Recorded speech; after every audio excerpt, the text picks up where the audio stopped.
लेकिन 4 बॉन्ड कभी नहीं बनते। क्यों नहीं बनते ये हम आगे पढ़ेंगे मॉलिक्यूलर ऑर्बिटल थ्योरी में। उस इनर्ट गैस वाली आत्मा में क्या होता है, एक स्पेशल जादू होता है। उस जादू को क्या नाम दिया हमने, तो जिसका सबसे छोटा साइज उसकी ज्यादा लैटिस एनर्जी। बच्चों ये भी अपनी लाइफ का ही फंडा है कि हमें अपना ऑक्टेट कंप्लीट करना होता है। लेकिन बच्चों हमें क्वेश्चन सॉल्व करना है तो हमें 4 ऑप्शन देखने जरूरी है। क्यों? क्योंकि हमें जो टिक करना था मोस्ट एप्रोप्रिएट करना होता है। हेलो प्यारे बच्चों, welcome to our YouTube channel inspire academy. तो बच्चों केमिकल बॉन्डिंग हमने स्टार्ट किया था, जिसके फर्स्ट लेक्चर में हमने इंट्रोडक्टरी पार्ट देखा था। आज लेक्चर सेकंड लेके आए हैं, जिसमें हम पढ़ेंगे ऑक्टेट रूल, आयनिक कोवेलेंट बॉन्ड कैसे बनते हैं और इंपॉर्टेंट कंसेप्ट पढ़ेंगे लैटिस एनर्जी। देन उसके बाद कुछ क्वेश्चंस देखेंगे। तो शुरू करते हैं। सबसे पहले पढ़ते हैं कि ऑक्टेट रूल किसने दिया था। दो साइंटिस्ट थे, लुईस एंड कोसेल ने। ये कहता क्या है, atom combine either by transfer of balance electron from atom to another atom और by sharing of balance electron to complete their duplet और ऑक्टेट। कहने का मतलब सिर्फ इतना है कि जो भी एटम है वो अपने बैलेंस इलेक्ट्रॉन को शेयर करेगा, गेन और लॉस करेगा, ताकि वो क्या कर सके, अपना ऑक्टेट कंप्लीट कर सके। अब इस ऑक्टेट या डुप्लेट कंप्लीट करने से क्या हो जाता है बच्चों, इसमें क्या आ जाती है, एक आत्मा आ जाती है। कौन सी? इनर्ट गैस वाली आत्मा। उस इनर्ट गैस वाली आत्मा में क्या होता है, एक स्पेशल जादू होता है। उस जादू को क्या नाम दिया हमने, कि उसकी वैलेंस सेल में 8 इलेक्ट्रॉन होते हैं। हमने देखा कि जो इनर्ट गैस होती है वो किसी से रिएक्ट नहीं करती, यानी कि इनमें कहीं ना कहीं स्टेबिलिटी है। वो स्टेबिलिटी किस वजह से आ रही है, इनर्ट गैस में इनके बैलेंस सेल में कितने इलेक्ट्रॉन है, 8 इलेक्ट्रॉन। तो इसी को लॉजिक मानते हुए कोसेल एंड लुईस ने क्या बोला कि जो भी एटम है वो अपने बैलेंस सेल से ऑक्टेट कंप्लीट करने के लिए 2 इलेक्ट्रॉन का गेन करेगा, लॉस करेगा या म्यूचुअल शेयरिंग करेगा। अब देखते हैं हम type of bond. Type of bond क्या होते हैं, इलेक्ट्रोवैलेंट बॉन्ड, जिसको आयनिक बॉन्ड बोलते हैं, किससे बनता है, found by pure transfer of electron between a metal and non metal. Ionic bond कब बनेगा, ऑक्टेट कंप्लीट करने के लिए, या तो अपना गेन करे इलेक्ट्रॉन या फिर लॉस करे। उसके बाद देखते हैं कोवेलेंट बॉन्ड। कोवेलेंट बॉन्ड किससे बनता है, mutual sharing of electron among the combining atoms. और एक special kind of covalent bond ही होता है जिसको क्या बोलते हैं, coordinate bond. It is special type of covalent bond, जिसमें क्या होता है, म्यूचुअल शेयरिंग ना होके एक एटम अपने दोनों इलेक्ट्रॉन दूसरे एटम को देता है। और एक बॉन्ड और देखें हम तो मेटेलिक बॉन्ड होता है, जो मेटल्स के बीच में होता है। जैसे आपके पास कोई आयरन पीस है तो उसके बीच में बहुत सारे आयरन के एटम होंगे और इलेक्ट्रॉन प्रेजेंट होंगे, तो उनके बीच में एक फोर्स ऑफ अट्रैक्शन होगा इलेक्ट्रॉन और आयरन के बीच में, एटम के बीच में। उसको मेटेलिक बॉन्ड बोलते हैं, जो मेटल्स में मिलता है। देन हमारे पास कुछ इंटरमोलिकुलर फोर्स भी आते हैं। इंटरमोलिकुलर फोर्स जैसे हाइड्रोजन बॉन्डिंग और वंडर वाल्स फोर्सेज, जिनको हम आगे देखेंगे। तो सबसे पहले डिटेल में पढ़ते हैं कि आयनिक बॉन्ड कैसे बनता है। हमारे पास क्या है, एक सोडियम है। सोडियम क्या करेगा, 281 इसकी कन्फिग्रेशन है। अब इसकी वैलेंस सेल में कितने इलेक्ट्रॉन है, 1 इलेक्ट्रॉन है। अब ये क्या चाहेगा, अपना ऑक्टेट कंप्लीट कर सके। बच्चों ये भी अपनी लाइफ का ही फंडा है कि हमें अपना ऑक्टेट कंप्लीट करना होता है। उसके लिए या तो हम हमारे पास एक्स्ट्रा इलेक्ट्रॉन है तो उसे लूज कर दे, या फिर कहीं से ढूंढ कर लाए ताकि अपना ऑक्टेट कंप्लीट कर सके और लाइफ में स्टेबिलिटी ला सके। तो सोडियम ने क्या किया, अपना 1 इलेक्ट्रॉन लूज किया, जिससे क्या बना दिया, Na+। इसका ऑक्टेट कंप्लीट है। क्लोरीन है, इसके वैलेंस सेल में 7 इलेक्ट्रॉन है। तो इस सोडियम का जो दिया हुआ इलेक्ट्रॉन है क्लोरीन ले लेगा, क्या बना लेगा, Cl-। इससे क्या बन जाएगा, Na+ और Cl-। इन दोनों के बीच में, पॉजिटिव नेगेटिव के बीच में एक अट्रैक्शन होगा, जिसको क्या बोल दिया हमने, आयनिक बॉन्ड। ऐसे देखते हैं मैग्नीशियम ऑक्साइड कैसे बनता है। मैग्नीशियम है, इसकी वैलेंस सेल में 2 इलेक्ट्रॉन है, 2 इलेक्ट्रॉन लूज करेगा, Mg2+ बनाएगा। ऑक्सीजन, जिसके पास कितने इलेक्ट्रॉन चाहिए, उसे 2 इलेक्ट्रॉन चाहिए, तो ये 2 छोड़े हुए इलेक्ट्रॉन ले लेगा और क्या बना लेगा, O2-। इससे क्या हुआ, MgO बन गया। दोनों का ऑक्टेट कंप्लीट है, पॉजिटिव नेगेटिव इंटरेक्शन होगा, उसमें आयनिक बॉन्ड बन जाएगा। अब यहाँ पे बच्चों एक चीज और समझते हैं हम। जैसे हमने देखा कि सोडियम के वैलेंस सेल में 1 इलेक्ट्रॉन है और क्लोरीन को 1 इलेक्ट्रॉन चाहिए अपना ऑक्टेट कंप्लीट करने के लिए। वैलेंस सेल में 1 इलेक्ट्रॉन है, ये 1 इलेक्ट्रॉन ना देके क्लोरीन से 7 इलेक्ट्रॉन ले लेता है, तो क्या बनाएगा, Na- और क्लोरीन 7+ बन जाएगा। अब इनके बीच में तो भयंकर फोर्स ऑफ अट्रैक्शन होगा, क्योंकि 7 नेगेटिव और 7 पॉजिटिव है, तो ये तो ज्यादा स्टेबल होना चाहिए, लेकिन एक्चुअल में ऐसा नहीं होता। क्यों?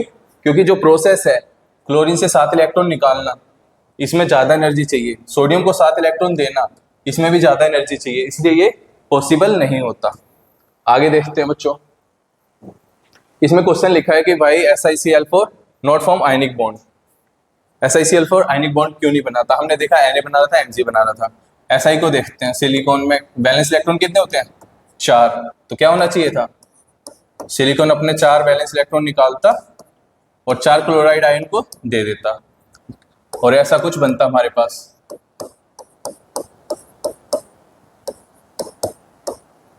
लेकिन एक्चुअल में क्या होता है, इनके बीच में एक आयनिक बॉन्ड नहीं होता। क्यों? क्योंकि सिलिकॉन से हमें चार जो इलेक्ट्रॉन निकालने हैं, जो चार इलेक्ट्रॉन निकालने हैं, उसके लिए हमें बहुत ज़्यादा एनर्जी चाहिए होती है। वो एनर्जी इतनी नहीं फेवरेबल होती है कि ये आयनिक बॉन्ड बना सके। तो इससे हमें पता चल रहा है कि आयनिक बॉन्ड फॉर्मेशन कहीं ना कहीं कुछ फैक्टर्स पे डिपेंड कर रही है। वो फैक्टर क्या होते हैं? सबसे पहले देखें आयनाइजेशन एनर्जी। जब सोडियम देखा हमने, सोडियम के बैलेंस सेल से एक इलेक्ट्रॉन निकालना है हमें, तो उसके लिए कुछ एनर्जी चाहिएगी। उसी एनर्जी को क्या बोल रहे हैं? Ionisation energy. अब आयनाइजेशन एनर्जी जितनी कम होगी उतनी आसानी से वो इलेक्ट्रॉन निकाल देगा, उतनी आसानी से इलेक्ट्रॉन निकाल देगा, तो क्या होगा? Ionic bond formation easily possible होगा बनाना। ऐसे क्या होगा? क्लोरीन है, क्लोरीन को हमें एक इलेक्ट्रॉन देना है उसका ऑक्टेट कंप्लीट करने के लिए, तो उसमें कुछ प्रोसेस में कुछ एनर्जी चाहिएगी। उस एनर्जी को क्या बोला था हमने? Electron affinity. तो जितनी ज्यादा इलेक्ट्रॉन एफिनिटी होगी उतना ज्यादा इजीली क्लोराइड आयन बनेगा, तो आयनिक बॉन्ड फॉर्मेशन उतना इजी रहेगा। थर्ड चीज आती है लैटिस एनर्जी। अब इसको हम अच्छे से समझेंगे कि लैटिस एनर्जी होता क्या है।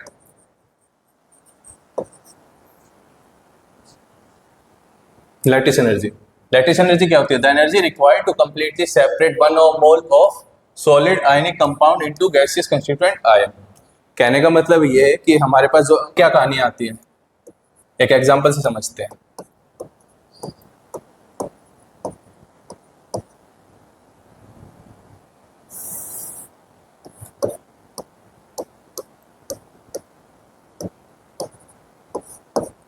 क्लोरीन के पास 7 अपने बैलेंस सेल में इलेक्ट्रॉन है, तो ये अपना ऑक्टेट कंप्लीट करना चाहेगा। ऑक्टेट कंप्लीट करने के लिए क्या चाहेगा? ये इलेक्ट्रॉन इसके पास आ जाए, ये इलेक्ट्रॉन इसके पास आ जाए। लेकिन अगर इसके पास इसने इलेक्ट्रॉन दे दिया तो क्लोराइड कहेगा भाई मैं तो तेरे भले के लिए मैं अपना नुकसान क्यों करूं, तेरे भले के लिए मैं अपना नुकसान क्यों करूं। अगर इसका तो ऑक्टेट कंप्लीट हो गया तो इसमें तो 6 इलेक्ट्रॉन बचेंगे, तो इसमें तो अनस्टेबिलिटी आ जाएगी। अब वही यहाँ पे देखे तो ये वाला क्लोरीन कहेगा भाई तेरा इलेक्ट्रॉन मेरे को दे दे, मेरा ऑक्टेट कंप्लीट हो जाएगा। तो इन दोनों में मारा मारी चल रही है कि तू मेरे को दे दे मैं स्टेबल हो जाऊंगा, तू मेरे को दे दे मैं स्टेबल हो जाऊंगा। तो इन दोनों ने एक अकलमंदी दिखाई। क्या दिखाई? कि भाई हम दोनों ना इस इलेक्ट्रॉन को शेयर कर लेते हैं, तू मेरा इलेक्ट्रॉन शेयर कर, मैं तेरा इलेक्ट्रॉन शेयर करता हूं। तो क्या किया इन्होंने? अकलमंदी दिखाई।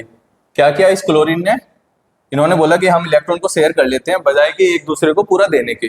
तो इस क्लोरीन ने इससे एक इलेक्ट्रॉन लिया और अपना ऑक्टेट कंप्लीट लिया। ऐसे ही इस वाले क्लोरीन एटम ने इसका इलेक्ट्रॉन लिया और अपना ऑक्टेट कंप्लीट कर लिया। ये क्या बन गया हमारा? क्लोरीन।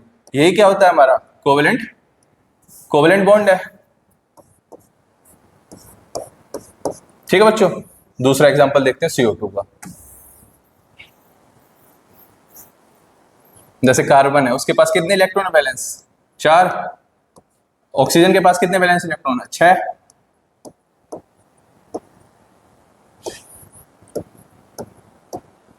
अब ये ऑक्सीजन भी चाहेगा कि मेरे को 2 इलेक्ट्रॉन मिल जाए, लेकिन ये फिर अक्लमंदी दिखाएंगे। क्या दिखाएंगे?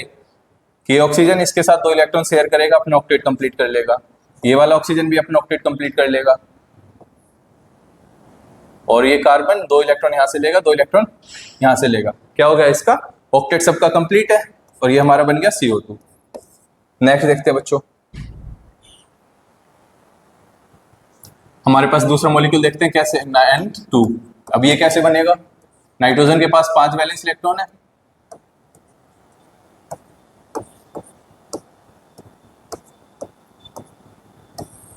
तो 3 इलेक्ट्रॉन यहां से लेगा, अपना ऑक्टेट कंप्लीट कर लेगा। ये वाला नाइट्रोजन अपना ऑक्टेट कंप्लीट कर लेगा। तीनों में ट्रिपल बॉन्ड बन गया दोनों में। ठीक है, अब दूसरा एग्जांपल देखते हैं हम C2।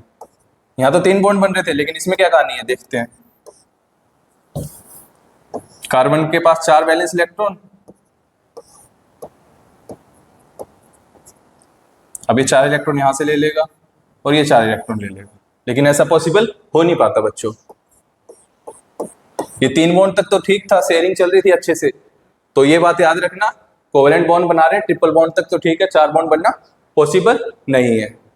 ठीक है, ये देखा हमने कि कोवेलेंट बॉन्ड कैसे बनता है। अब कुछ प्रॉपर्टीज देखते हैं कि आयनिक बॉन्ड की क्या प्रॉपर्टीज होंगी और कोवेलेंट बॉन्ड की क्या प्रॉपर्टीज होंगी। आयनिक बॉन्ड में क्या था बोल, स्ट्रॉन्ग फोर्स ऑफ अट्रैक्शन था, जिसकी वजह से वो क्या थे, सॉलिड इन नेचर।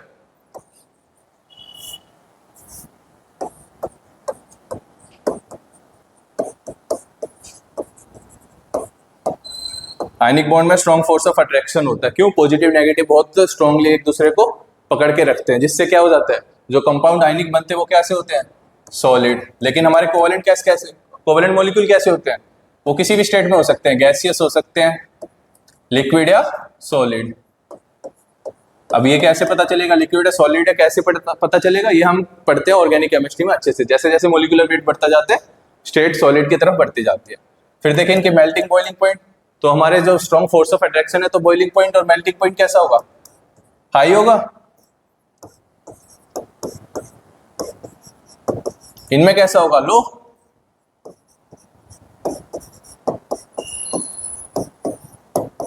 तीसरी चीज देखें, ये क्या होते हैं, सॉलिड आयनिक सॉलिड कंपाउंड। अगर हम देखें कंडक्टिविटी ऑफ इलेक्ट्रिसिटी देखें तो अगर सॉलिड फॉर्म में तो क्या होंगे, बैड कंडक्टर। लेकिन हम एक्वस मीडियम में देखें तो गुड कंडक्टर। क्यों, क्योंकि वो अपने आयंस को रिलीज कर देते हैं। NaCl सॉलिड है तो कैसा है, पुअर कंडक्टर है। लेकिन वही अगर इसको पानी देंगे हम तो किस में डिवाइड हो जाएगा, Na+ और Cl-। एक्वस मीडियम में ये गुड कंडक्टर होते हैं वरना पुअर कंडक्टर।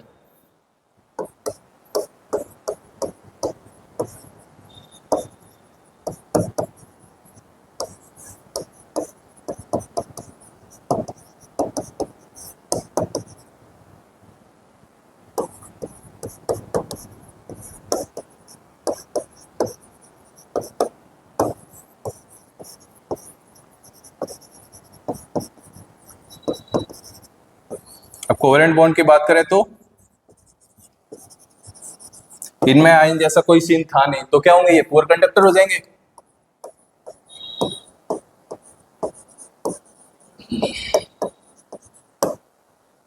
चौथी चीज देखते हैं, जो हमारे आयनिक कंपाउंड बनते हैं वो कैसे होते हैं, नॉन डायरेक्शनल। अब इस वर्ड से क्या समझते हैं, नॉन डायरेक्शनल होते हैं। कैसे, नॉन डायरेक्शनल।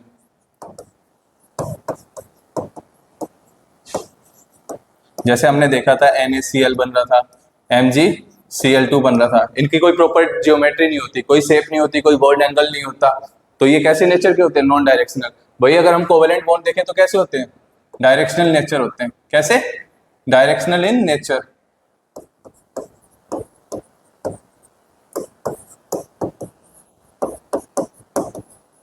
जैसे हम मिथेन का स्ट्रक्चर देखें बच्चों, कैसे स्ट्रक्चर होता है, टेट्राहेड्रल होता है। एक पर्टिकुलर शेप है, एक पर्टिकुलर बॉन्ड एंगल है, एक पर्टिकुलर ज्योमेट्री है। तो यही क्या है, directional nature of covalent bond. और जबकि आयनिक बॉन्ड कैसे होते हैं, नॉन डायरेक्शनल। तो ये हमने देखा कि आयनिक और कोवेलेंट बॉन्ड की प्रॉपर्टीज क्या होती हैं। उसके बाद बच्चों एक इंपॉर्टेंट कंसेप्ट आता है, लिमिटेशन ऑफ ऑक्टेट रूल।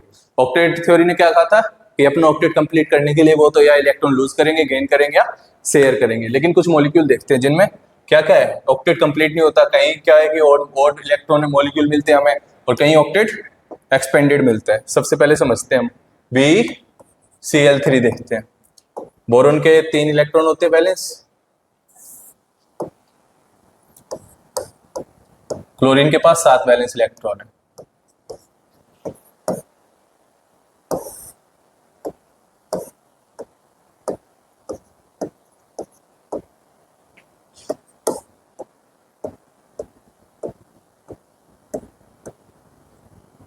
तो क्लोरीन का तो यहां ऑक्टेट कंप्लीट हो रहा है,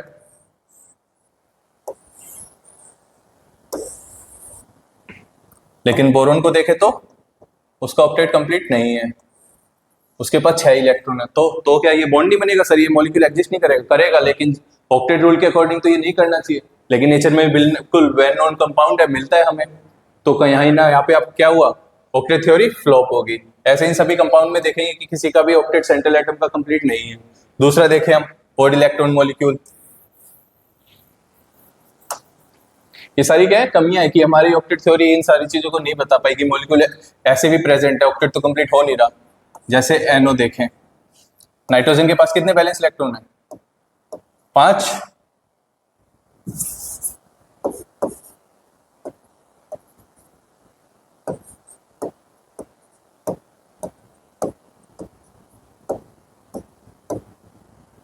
यहाँ पे ऑक्सीजन का ऑक्टेट कंप्लीट हो गया, ठीक है। नाइट्रोजन के पास कितने इलेक्ट्रॉन रहे, 7 हो गए। 7 यानी कि ऑड इलेक्ट्रॉन मॉलिक्यूल, लेकिन ऑक्टेट तो कंप्लीट नहीं हुआ। तो ये क्या थी हमारी लिमिटेशन ऑफ ऑक्टेट रूल। तीसरी चीज देखते हैं कि एक्सपेंडेड ऑक्टेट। इसको समझते बच्चों? देखो कुछ एग्जांपल देखते हैं, आपको सारी चीजें क्लियर हो जाएंगी। IF3 और IF5, इनका स्ट्रक्चर बनाते हैं, फिर समझ में आएगा कि कैसे क्या कहानी है। आयोडीन के पास 7 वैलेंस इलेक्ट्रॉन है,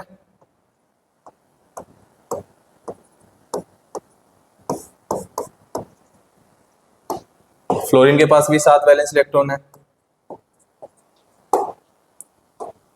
दोनों का ऑक्टेट कंप्लीट हो गया, ठीक है, यहां तक तो सब सही चल रहा है, कोई गड़बड़ नहीं।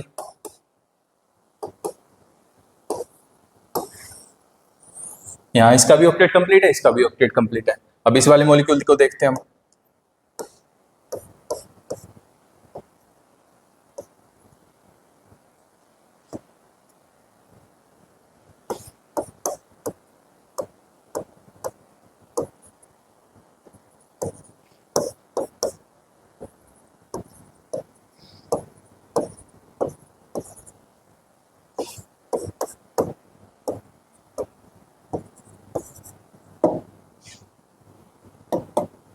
अब देखें, फ्लोरीन अपना ऑक्टेट कंप्लीट कर लेगा, ठीक है, ये फ्लोरीन अपना ऑक्टेट कंप्लीट कर लेगा और ये भी अपना ऑक्टेट कंप्लीट कर लेगा। आयोडीन की कहानी देखें, इसके पास भी कितने हैं? 7 इलेक्ट्रॉन है, 3 ये और 4 ये होंगे।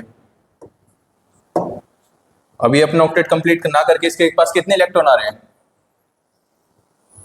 आयोडीन के पास टोटल इलेक्ट्रॉन देखे तो कितने बच्चों? 2, 4, 6 और 4 10। ये क्या हो गया? ऑक्टेट एक्सपेंड हो गया इसका। तो क्या है ये? Limitation of octet rule. IF3 भी मिलता है हमें, यहां तक तो ठीक है, ऑक्टेट कंप्लीट हो रहा था, हमें तो सिर्फ IF मिलना था, लेकिन IF3 भी नेचर में एग्जिस्ट कर रहा है। क्यों कर रहा है ये सब हम आगे जानेंगे, लेकिन यहाँ तक ये क्लियर है कि एटम सिर्फ अपना ऑक्टेट कंप्लीट करने के लिए तो कंबाइन नहीं कर रहे हैं। ऐसे ही IF5 की कहानी देखें तो ये कुछ ऐसा बनता है।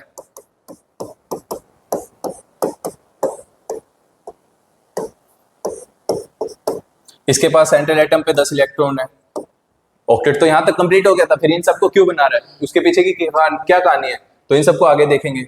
और दूसरी चीज देखें हम, ज़ीनोन। ये सारे मॉलिक्यूल हमें मिलते हैं, लेकिन हमने तो ये कहा था कि नोबल गैस तो किसी से रिएक्ट ही नहीं करते। ऑक्टेट थ्योरी तो हमें यही कहती थी, मॉलिक्यूल तो अपना ऑक्टेट ही इसी के लिए कंप्लीट कर रहे थे ताकि ज़ीनोन जैसे बन सके। लेकिन यहाँ क्या देखा हमने कि ज़ीनोन ही खुद कंपाउंड बना रहे हैं। तो इससे तो इतना तो क्लियर है कि ऑक्टेट थ्योरी क्या थी हमारी, फ्लॉप हो चुकी है यहाँ तक। तो अब इन सबको जानेंगे कि हम मॉलिक्यूल क्यों बन रहे हैं, उनको सब आगे पढ़ेंगे। बस एपर थ्योरी पढ़ेंगे, वीटी पढ़ेंगे और मॉलिक्यूलर ऑर्बिटल थ्योरी पढ़ेंगे, हाइब्रिडाइजेशन पढ़ेंगे। उन सारे लेक्चर में हमें क्लियर होगा कि मॉलिक्यूल क्यों कंबाइन कर रहे हैं, ऑर्बिटल ओवरलैप कैसे होता है, कैसे डिफरेंट ज्योमेट्री शेप बनती है। ये देख लिया था हमने लिमिटेशन। उसके बाद बच्चे बढ़ते हैं कुछ क्वेश्चंस।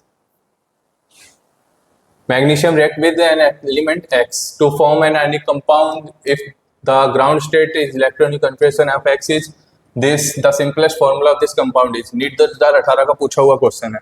अब इस क्वेश्चन को अप्रोच कैसे करेंगे? इसने कहा कि मैग्नीशियम रिएक्ट कर रहा है किसके साथ?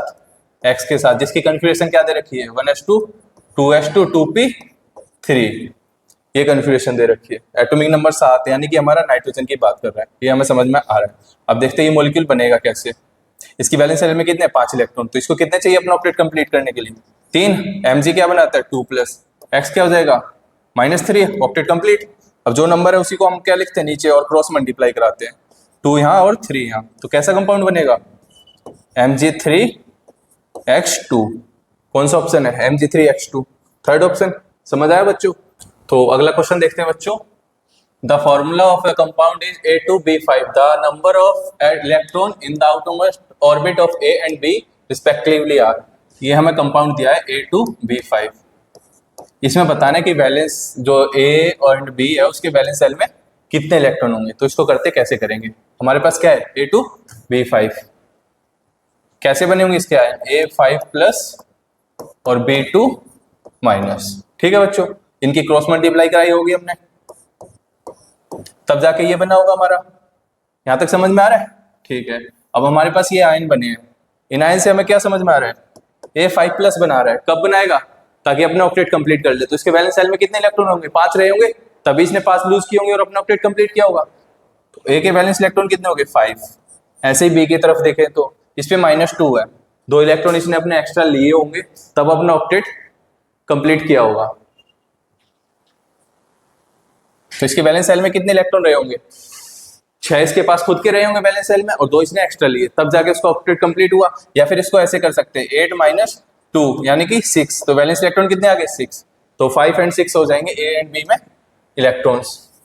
अगला question, the crystal lattice of electrovalent compound is composed of. Electrovalent यानी कि आयनिक कंपाउंड की बात कर रहे हैं, आयनिक कंपाउंड की बात कर रहे हैं, किससे बना होता है आयनिक? पॉजिटिव नेगेटिव चार्ज, तो oppositely charge ions. Next question, the lattice energy of ionic compound depends on, किस पे डिपेंड करती थी अपनी lattice energy? Inversely proportional to size and directly proportional to charge. कहां पे है? चार्ज ओनली नहीं, साइज ओनली नहीं, पैकिंग ऑफ द आयंस नहीं, चार्ज एंड साइज। ठीक है बच्चों। अगला question, the most favourable condition for electrovalent bonding, ionic bond बनाना है उसके लिए मोस्ट फेवरेबल कंडीशन बतानी है, तो क्या होनी चाहिए? तीन फैक्टर पे डिपेंड कर रही थी, ionisation energy, electron affinity and lattice energy. Ionisation energy कम होगी तो ज्यादा इजीली बॉन्ड बनेगा हमारा, ऐसे इलेक्ट्रॉन एफिनिटी ज्यादा होगी और लैटिस एनर्जी ज्यादा होगा तो आयनिक बॉन्ड इजीली बनेगा। तो देखते हैं कौन से ऑप्शन में, लो आयनेशन एनर्जी ठीक है, हाई इलेक्ट्रॉन एफिनिटी ठीक है। लेकिन बच्चों हमें क्वेश्चन सॉल्व करना है तो हमें चारों ऑप्शन देखने जरूरी है। क्यों? क्योंकि हमें जो टिक करना होता है मोस्ट अप्रोप्रिएट करना होता है। हो सकता है क्वेश्चन में 2 आंसर ठीक हो लेकिन जो बेस्ट और सुटेबल होता है वही हमें टिक करना होता है, तो इसलिए हमें चारों ऑप्शन देखने जरूरी है। तो अगले ऑप्शन और देखते हैं, हाई इलेक्ट्रॉन एफिनिटी ठीक है, हाई आयनेशन एनर्जी नहीं होगा, लो इलेक्ट्रॉन एफिनिटी हो ही नहीं सकता, हाई आयनेशन एनर्जी हो ही नहीं सकता, तो आंसर क्या हो जाएगा हमारा? First option. ठीक है बच्चों। अगला क्वेश्चन देखते हैं, which shows the highest lattice energy, lattice energy किसकी ज्यादा होगी? इनमें क्या है? साइज देखेंगे, चार्ज तो सब पे +1 होगा, तो जिसका सबसे छोटा साइज उसकी ज्यादा लैटिस एनर्जी, तो सबसे छोटा साइज किसका है? NaF। क्लियर बच्चों। अगला question, the compound which contain both ionic and covalent bond, हमें बताना है किस कंपाउंड में both ionic and covalent bond present है। CH4 इसमें सिर्फ कोवेलेंट होता है, ये स्ट्रक्चर होता है मीथेन का। नॉट, देखो हमें देखना है कि आयनिक बॉन्ड किसके बीच में बनता है? मेटल और नॉन मेटल के बीच में। कोवेलेंट बॉन्ड किसके बीच में बनता है? नॉन मेटल के बीच में, तो ये तो नॉन मेटल है तो होगा ही नहीं, ये भी नहीं होगा। केसीएन को देखते हैं, केसीएन कैसे प्रेजेंट होता है? K+Cn-। अब इसको खोलेंगे Cn को तो इसके बीच में देखेंगे कि हमें कोवेलेंट बॉन्ड भी मिलता है, तो हमारा आंसर क्या हो जाएगा? ये अगला ऑप्शन K+ और Cl-, इसमें सिर्फ आयनिक बॉन्ड है तो ये होगा नहीं, थर्ड ऑप्शन हमारा आंसर हो जाएगा।